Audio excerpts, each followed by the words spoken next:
let's get to it. Let's answer some questions you guys might have. I have a couple that I brought that I would like to answer. Some students have sent us some. If my spouse goes to Canada to study and does the academic IELTS test, me as her husband, if I'm going to work, which IELTS test do I take? Academic as well.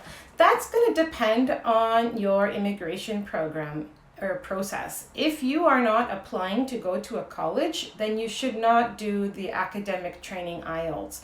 There are two versions of the IELTS. The academic training IELTS, which is strictly for college applications. You will not be able to use your academic training results for any immigration program. The only tests that are accepted for the immigration programs, whether it be a federal or provincial program, would be the general training IELTS. Now, if you are coming to Canada with your partner and he or she is going to study at a college, you shouldn't even have to take the IELTS at all to come and work. You'll get a work visa through the partnership, program that they have. Down the road, when you do apply for the express entry, which is the federal program or a provincial program, then yes, both of you will have to do the general training IELTS. Both candidates, both the main applicant, oh hi Danny, and the secondary applicant would have to do the general training IELTS or the CELPIP exam, which is a Canadian-based exam. I don't know if you all follow our Instagram channel and some videos we have posted. There's a lot of great videos. I try to keep them short and sweet because I know people don't really like spending too much time watching long videos, but we do talk a lot about the IELTS and the CELPIP. Oh, Danny. Danny is a case that you guys should admire. Daniela came to Canada many years ago and she really adapted to the culture here, and now she's got a beautiful family and they live in North Vancouver. And I met her on her first day in Canada, and we hung out and we went to Stanley Park and we went to English Bay together, and that's been 7 years? That's amazing. So yes, I have some questions that some students have asked me, and the biggest one we always get is, which exam should I take? And let's kind of break down the different types of exams, just because I know when you start your immigration process, it's really overwhelming. You'll have a bajillion of acronyms and letters that you have to remember. CLB and IELTS and PNI and Express Entry Points and PNP, and people get really confused. So let's try and break it down and make it a bit more straightforward for you. If you do plan on immigrating to Canada, you will have to either come through a college program or directly through an immigration program. And either way, you'll have to do the IELTS or the CELPIP. And exactly there, I like to take the immigration consultant program. I have to write the language test. Which test do you recommend? That's exactly the question that we got. So let's talk a little bit about the differences between the IELTS and the CELPIP, just in terms of our experience. If you want to get more detailed, I recently made a 20-minute webinar that's on YouTube. We can add the link, and you can also find part 1 and part 2 in our Instagram channel, discussing the differences in format between the IELTS and CELPIP and answering some of those questions. So between the IELTS and the CELPIP, they are both exams that can be used for immigration applications. Now, the specific question that Jack gave me, if you want to become an immigration consultant, you'll actually have to do the academic training IELTS. I've had some students who wanted to become immigration consultants and they had to get the CLB 9 on the academic. They recently changed that, so you have to look into your diploma program there.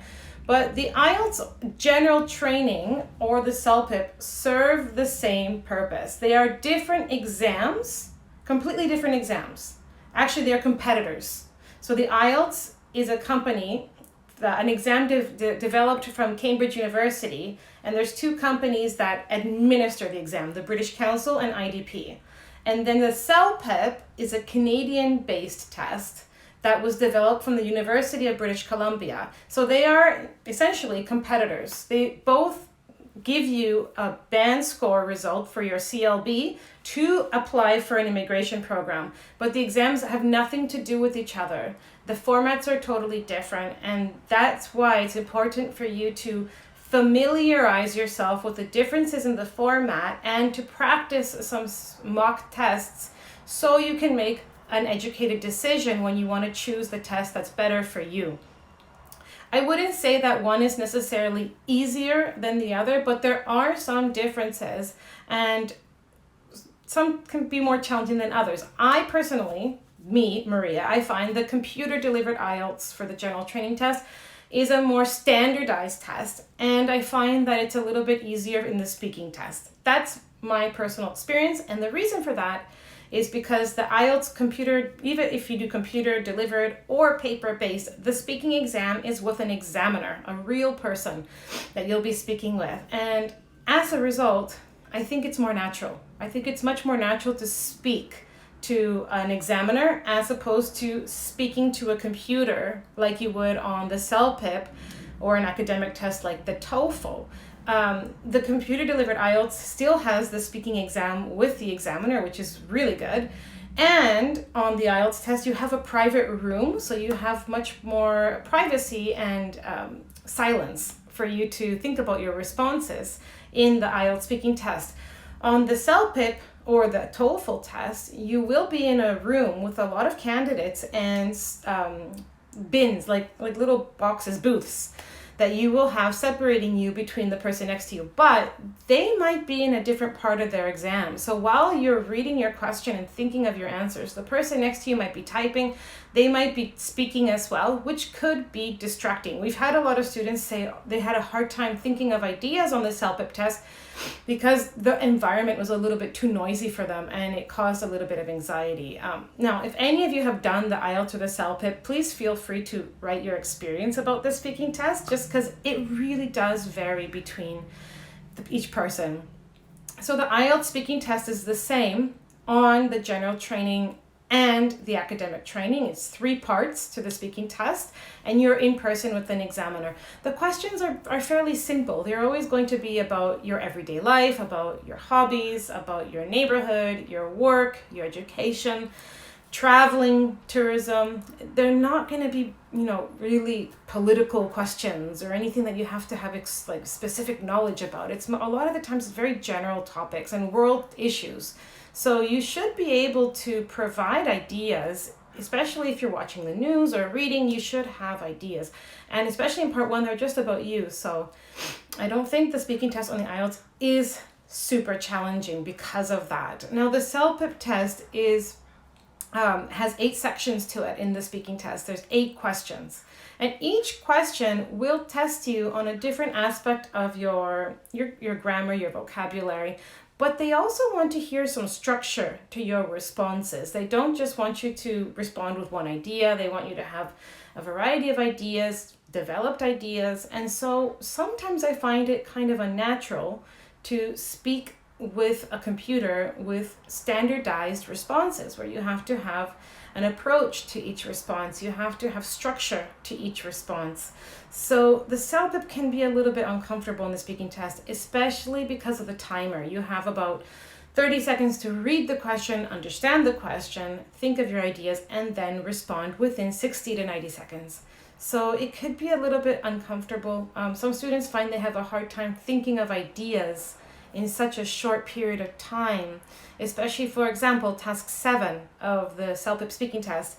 You have to speak for 90 seconds, but you only have 30 seconds to read the question, understand the question, and to think of your ideas. So this can make it a little bit challenging. A lot of students kind of freeze up. But if you practice at home and you get used to using a timer and you get used to recording yourself, it gets easier. So with our CELPIP students, we actually practice with drills. So they have to actually respond with a timed response and we give them the question, they have 30 seconds to read it, practice, understand it, and then they have to respond for 60 to 90 seconds. So those are some of the differences between the IELTS and the CELPIP speaking test. Again, do some samples of the CELPIP speaking test if you're considering doing it on their website so you can get an idea. We also do mock tests if you want to practice with us, but feel free to go on the official website to see what their listening and their reading tests are like so you can make that decision.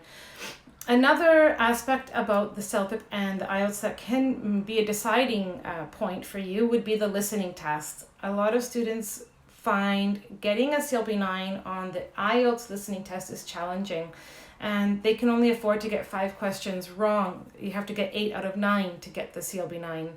And they find that the IELTS listening test is hard because it has a variety of different accents. So you might hear an accent from Canada, United States, one from the UK, from Australia, and they find it challenging to do a listening test with a variety of different accents. On the other hand, the CELPIP listening test uses Canadian accents. It's a Canadian-based test. So all of the topics, all of the language that you'll hear on the CELPIP is Canadian. So the vocabulary will be more Canadian. There's not that big of a difference though, but the listening would, because the accents on the CELPIP test are purely Canadian. So there are 6 sections in the listening test on the CELPIP, and you'll hear a range of people, different types of people. It might be a bit more of an academic setting, a general setting, like asking for directions, but everyone will have a Canadian accent. So if you're coming to Canada, that could be an advantage. That being said, I do find that the IELTS listening does have one benefit to it. They give you a minute to look at the questions before you listen. Whereas the CELPIP test, they don't. You have to listen first, take notes, and then look at the questions. And I find that a bit unnatural because it's hard to take a lot of notes as you're listening, while you are listening, taking a lot of notes, and then you have no idea really what the questions are going to be. So sometimes I find that it's better to read the question first. And I use this analogy in class of calling an Uber. So let's say you need to call an Uber, and your car, it gives you the car model, the license plate, and the color of the car. If you are looking at a highway full of people and cars everywhere, and you had no idea what model of the car you're looking for, what the license plate would be, it'd be really hard for you to find your Uber, your car coming by. But once you have some information, the license plate or the color, then you can kind of hunt for that car, and suddenly amidst all of the vehicles you'll see it, because you know what you should be listening for, what you should be looking for. And the same thing happens on the listening test on these exams. When you have the opportunity to read the question before, it's like calling the Uber. You have time to process. Okay, your brain has a moment to think about, what am I supposed to be looking for here?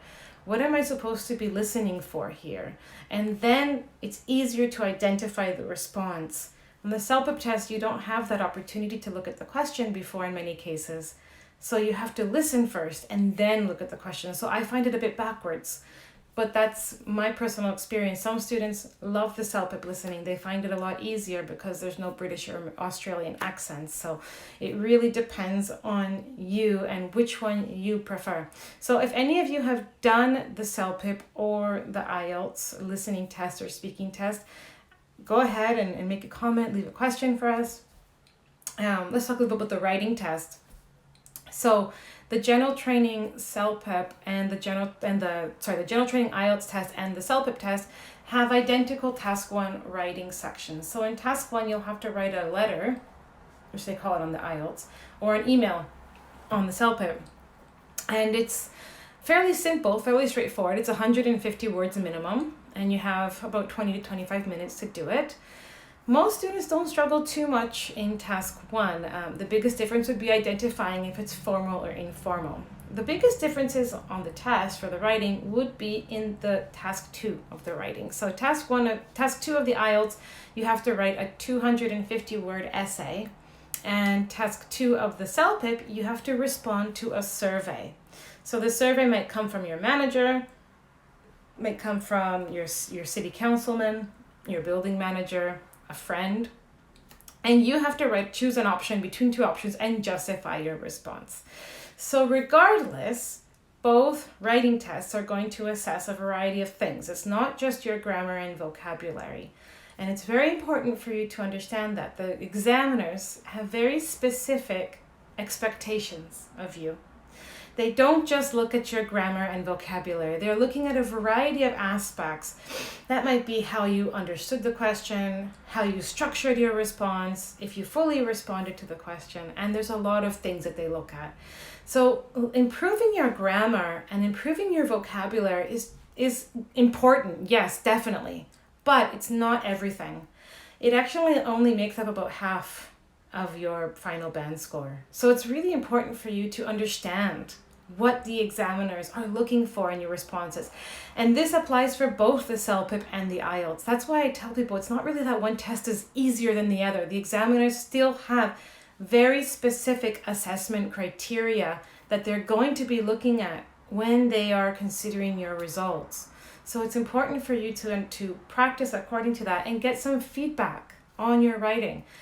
The most effective way is having an exam expert give you those personalized corrections to identify where you are going wrong in your responses.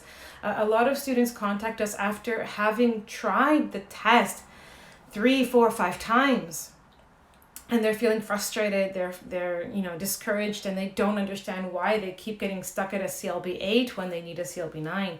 And when we look at their writing, we can identify that they didn't have somebody to correct specific aspects of their responses. And sometimes the structure of the response isn't coherent, it's not accurate, it's not appropriate for these exams. And the grammar and the vocabulary, of course, is part of it, but you have to look at it as a whole. Like if we have a pie and we divide the pie in 4 slices, if you only prepare and improve and study your grammar and vocabulary, you're only working on half of the pie. You have to work on the whole pie. And it's tough because a lot of students don't know that at first. And it's obvious. I mean, who expects there to be such specific requirements for these exams? But at the end of the day, we have to jump through the hoops, which is a good idiom for you to learn, jump through the hoops. You have to do what they expect from you. And so the best way to practice and study for these exams is getting corrected and getting feedback on your pie, on your responses. It will save you a lot of stress and of course money, because these tests are expensive. They range from like $250 to $300, right? So you want to make sure that you're studying appropriately and you're not doing the test 5, 6, 7 times and just getting frustrated each time. Hi Rodrigo, Richa. Wow, great, lots of people are here.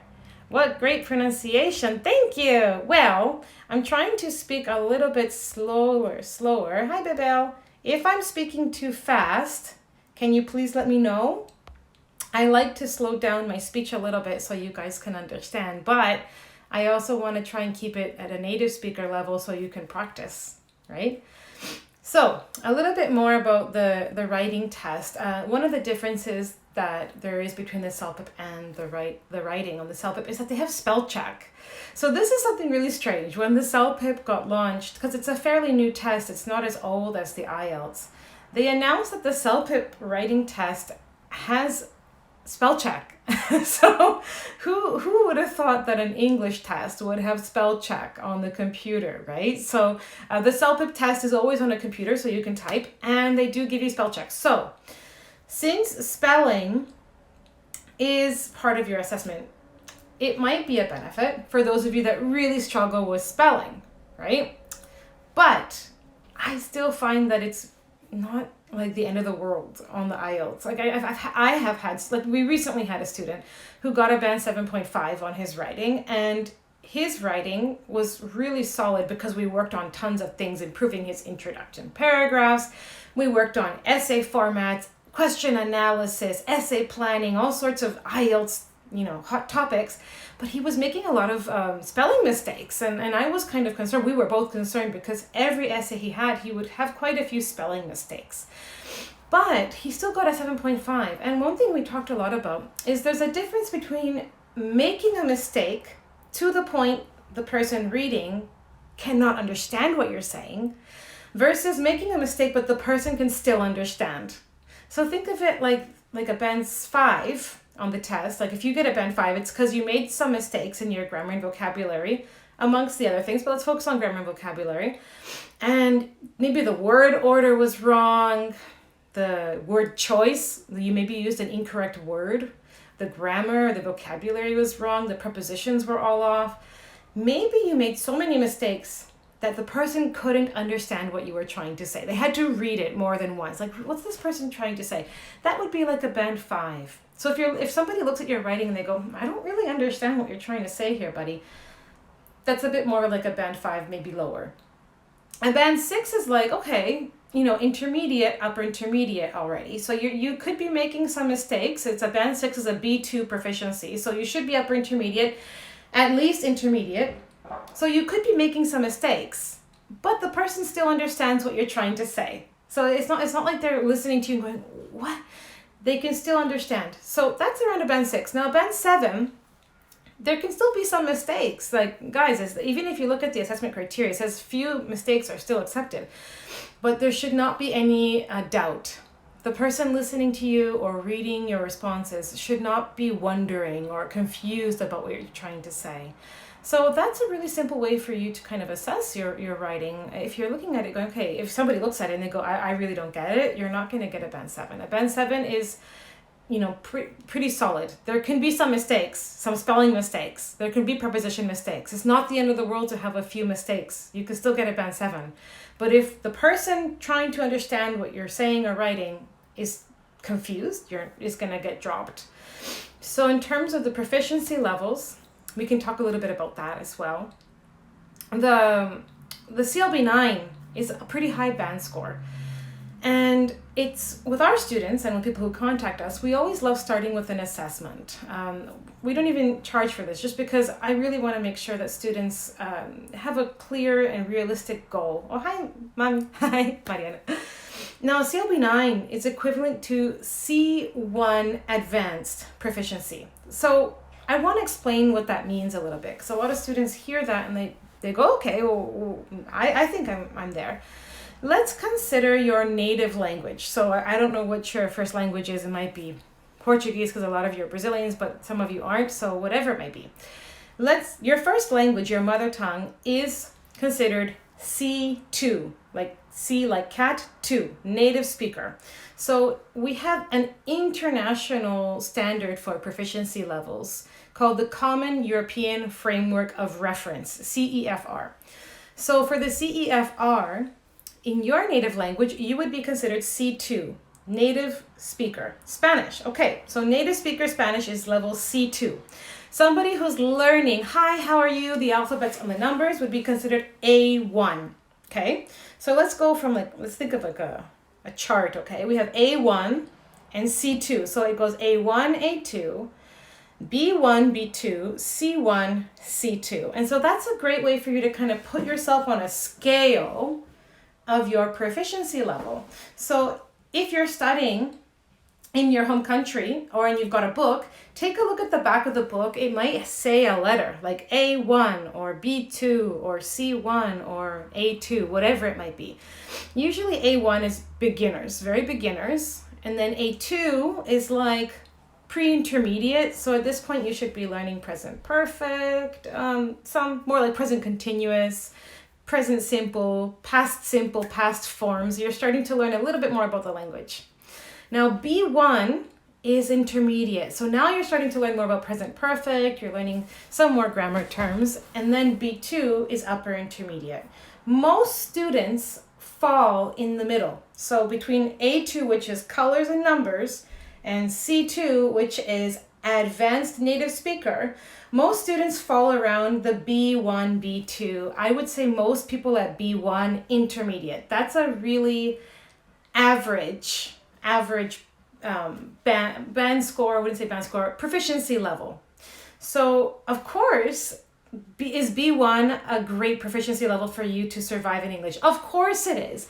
You can make friends, you can communicate, you can get around the city, you can travel, you can succeed in life with a B1 English. You can still get a job, pass a job interview, start working. B1 is not bad. A lot of students think, oh, I got B1. It's good. It's like B1's intermediate. Hi, Marissa.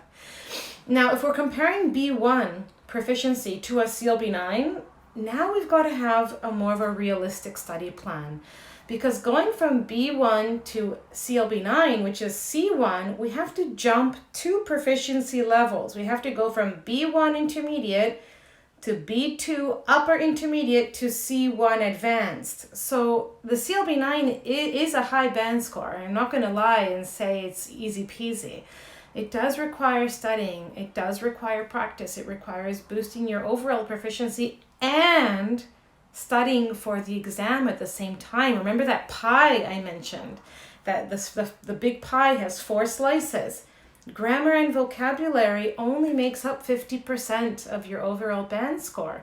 So if you only study grammar vocabulary in your writing test and you don't look at the other half of the pie, you're not going to get the band 7. We've even had native speakers study with us. Last year we had quite a few Australians and people from Ireland who wanted to immigrate to Canada, and they were getting stuck at a band 6.5. Like they were getting band 9 on the speaking test. Like the speaking test was easy peasy, but they were struggling on the writing test because they didn't understand that half of the pie, the assessment criteria. To enter a college or a master's program, the B2 will do. I'd say so. So each college or university program will decide the proficiency level that they require. Most, I'd say 80% of the colleges ask for an overall band 6.5 to a 7 on the test with a minimum of a band 6 on the speaking and the writing. So a band 6 on the IELTS is equivalent to a B2, upper intermediate, okay? However, I am going to say something that's good news and something that we've noticed. We have had hundreds of students get a band 6 on the speaking and the writing that were not B2.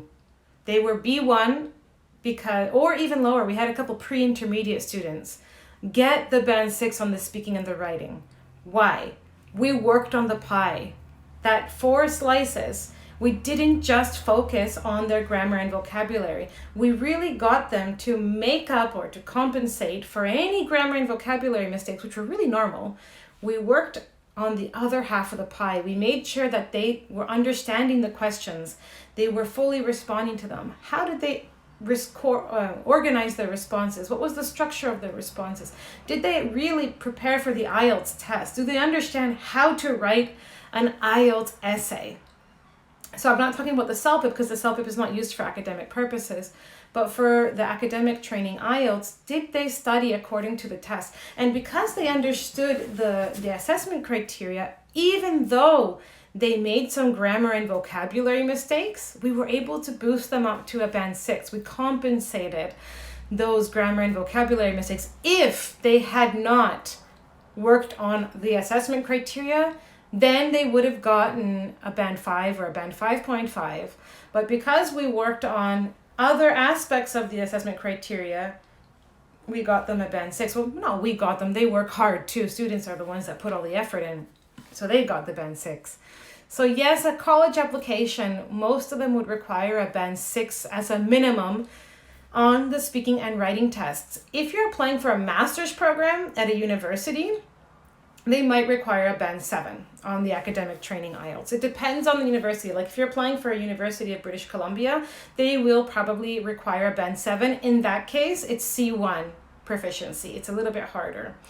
It also depends not just on the college, but on the program. A lot of programs that don't require as much language, like maybe something more manual or like a mechanics course, they could be satisfied with a band 5 or a band 5.5. It depends on the college, the city. It's important for you to look at the website and see exactly what they expect from you.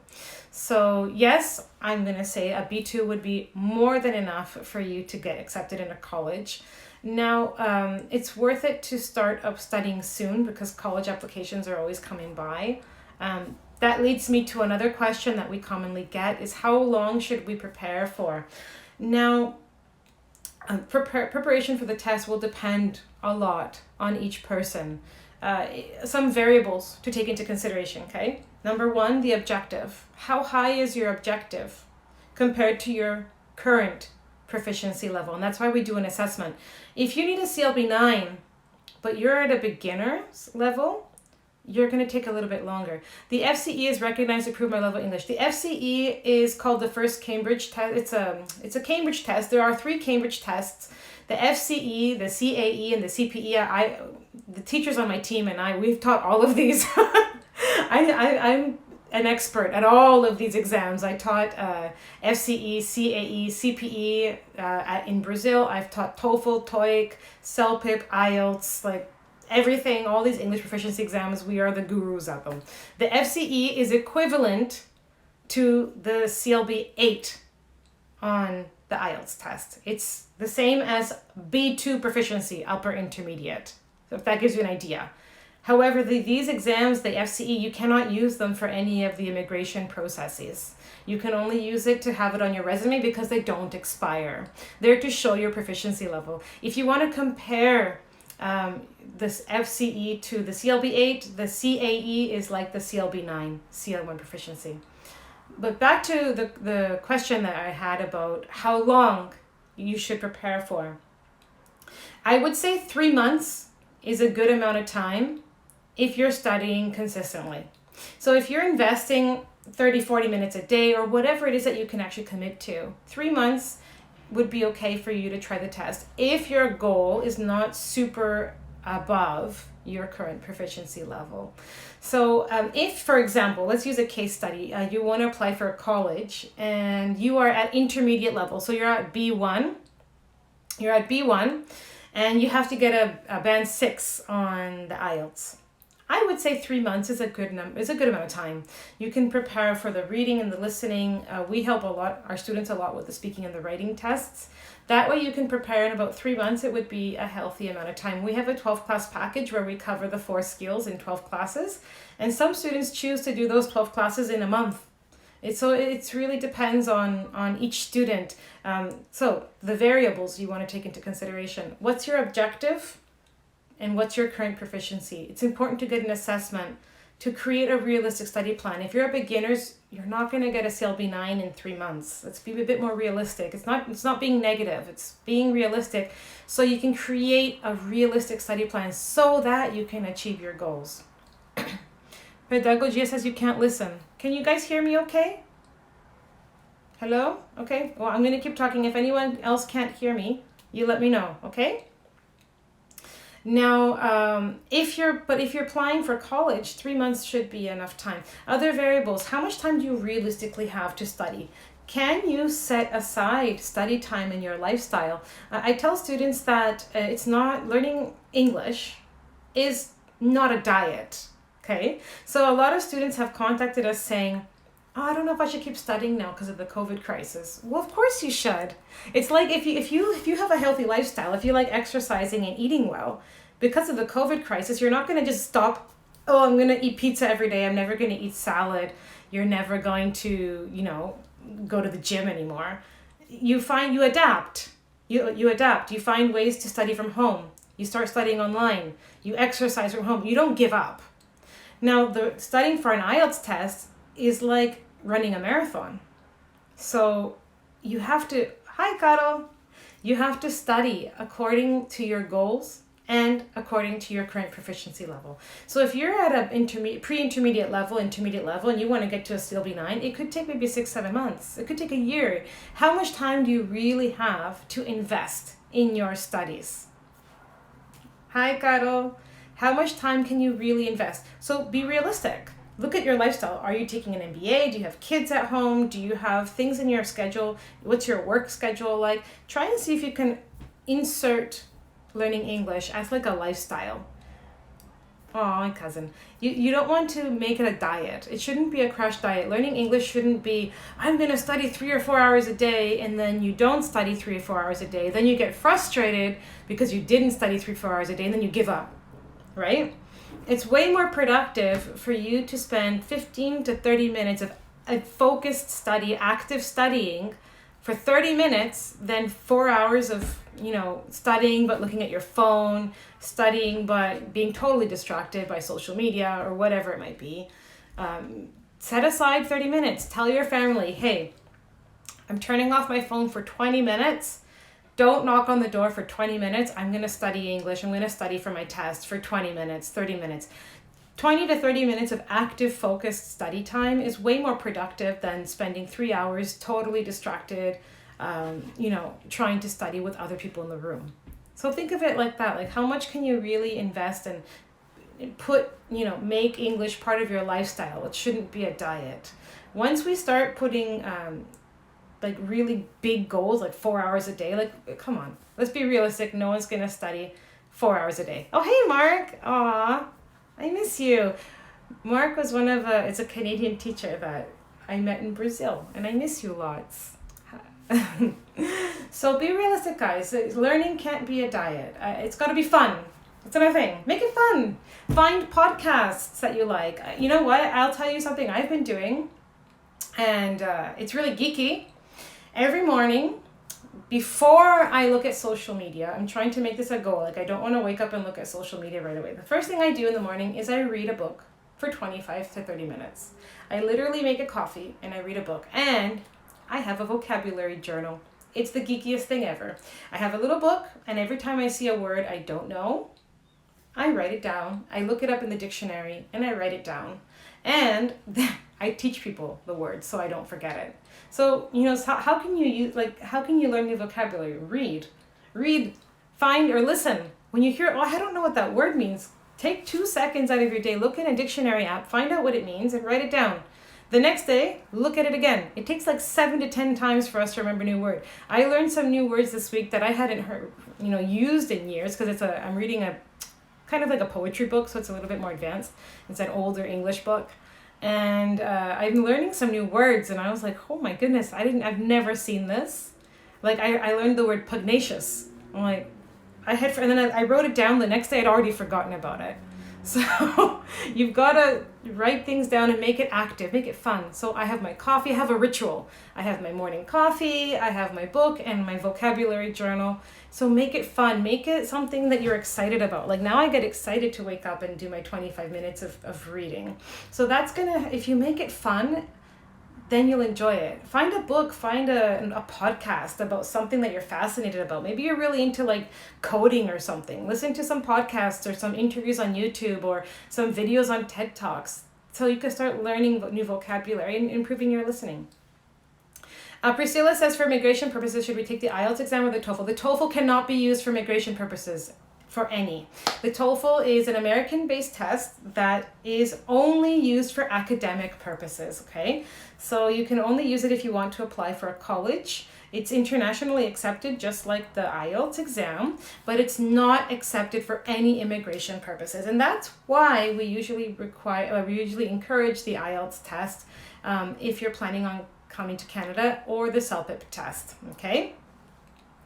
So I would encourage you to also take a look at your current exam center's rules about the COVID crisis.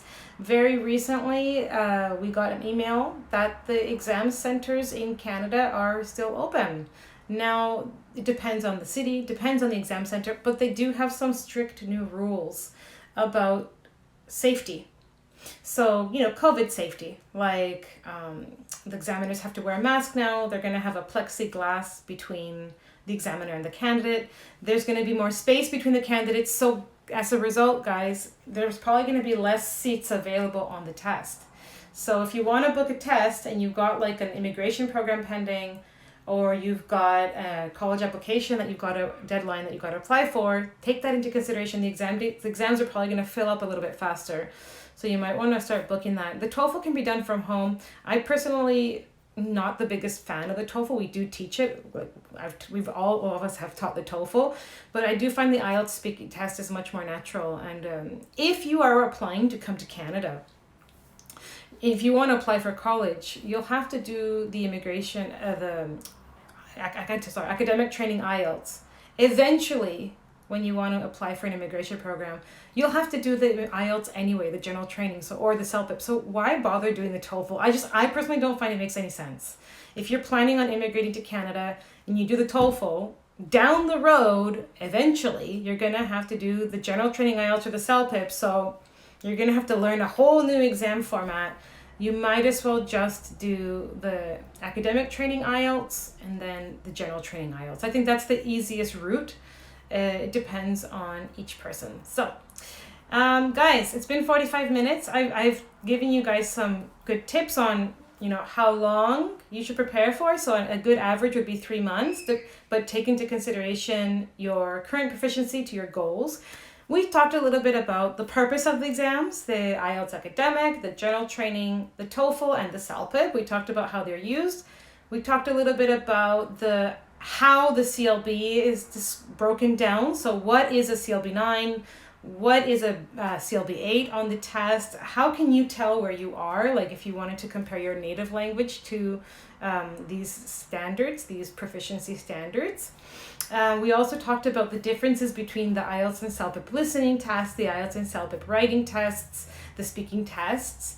And do you know... Rodrigo, he's asking about if master's degree programs are only focused on academic careers or are there options for developing different careers? No, definitely, there's tons. I mean, I did my degree in music, so there's degrees for all sorts of things. You can get a degree in like master's degrees in a variety of fields that aren't just research. There's the arts, there's science, there's engineering, there's law, there's medicine, there's tons of options for you. Just find something that you're passionate about. And if you're planning on coming to Canada, try and maybe find something that you could, not just, I don't want people to just come to Canada to study something they hate. Like if you're going to come to Canada to invest thousands of dollars in your further education, and I understand it has to be something that you're going to be able to get a job in after, but it still has to be something you love or that you're interested in. You wouldn't want to invest years of a time and thousands of dollars in something you hate. I mean, nobody wants you to immigrate and then get stuck working in something you don't love. So choose something that you're at least interested in and that you're willing to work in, and maybe it's something you're curious about.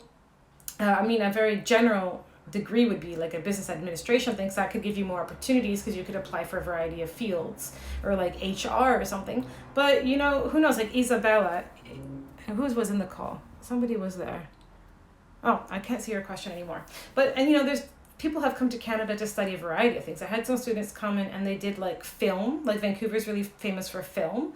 And so some students have switched and they've come and they've studied like film studies or like graphic design, and it's something they have. I had a really cool student, he's not in the call, but he worked in a field like totally irrelevant, and he was a talented artist. His name's Fabio, and I'll share his profile. He is like one of the most amazing artists I've ever seen. His artwork is astounding, and he moved to Toronto with his wife after studying with us, and he actually was one of those cases where he was a pre-intermediate level, and we got him to get accepted into a program with the band 6, and he now studies art, and he completely changed his life. He quit his hi Leo, he quit his career in Brazil and something that he wasn't really passionate about, and he came to Canada to study something that he was passionate about, which is art.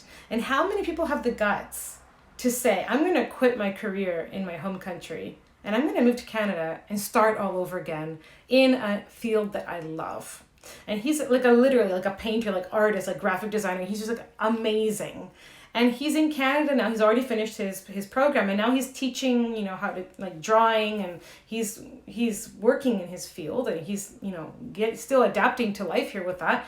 But he had the courage to quit his job in something he wasn't passionate about in Brazil, and came to Canada and invested his time and energy in something that he loved. So whenever somebody does want to come to Canada, I don't want them to just choose a program that they don't really have any interest in just for the immigration program. Otherwise, you're not going to enjoy the whole process of living in Canada. Like, you don't want to spend hours a day doing something you hate. It's got to be something that at least you're interested in or willing to learn.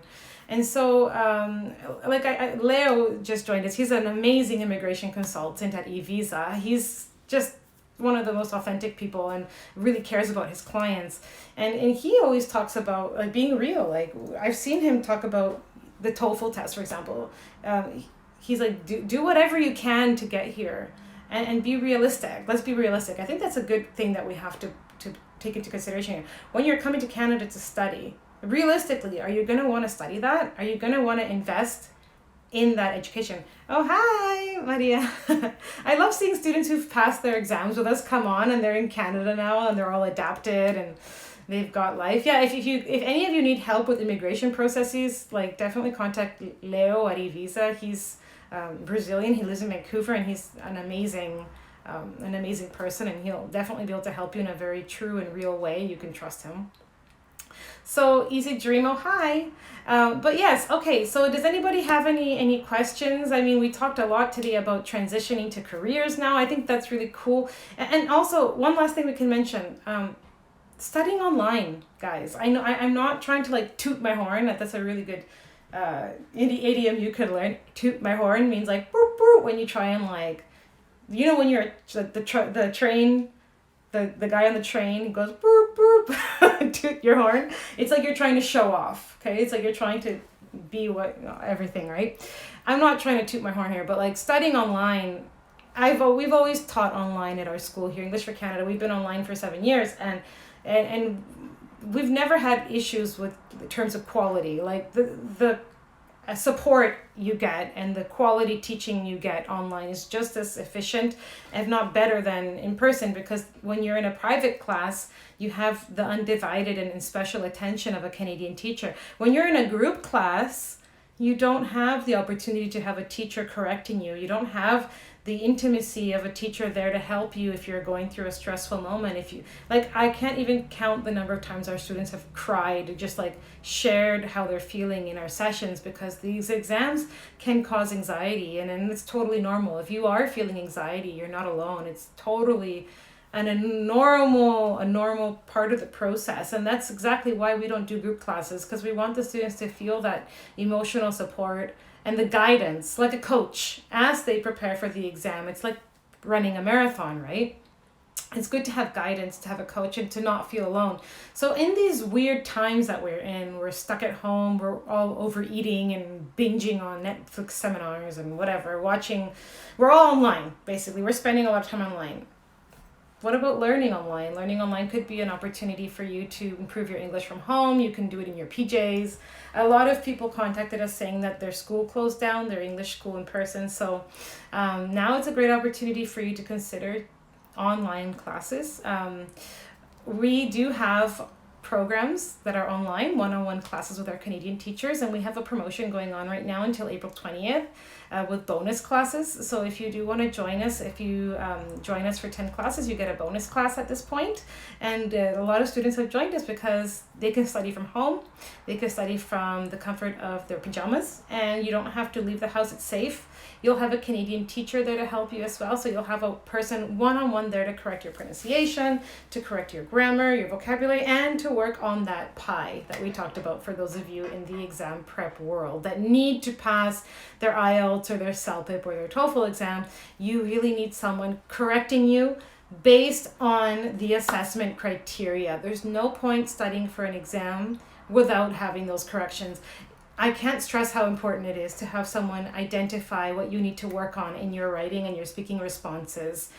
The test is a challenge. These tests aren't easy. I don't want to discourage you by any means, but we have to be realistic and come up with study plans that will set you up for success, okay? So if you have any questions, send us an email. I'm actively posting tips and stuff on our Instagram and our Facebook's accounts, but we do have a team of Canadian teachers, and we have a lot of experience with this, guys. We are exam experts. So if you have any questions, about studying online at this point, thank you, Leo.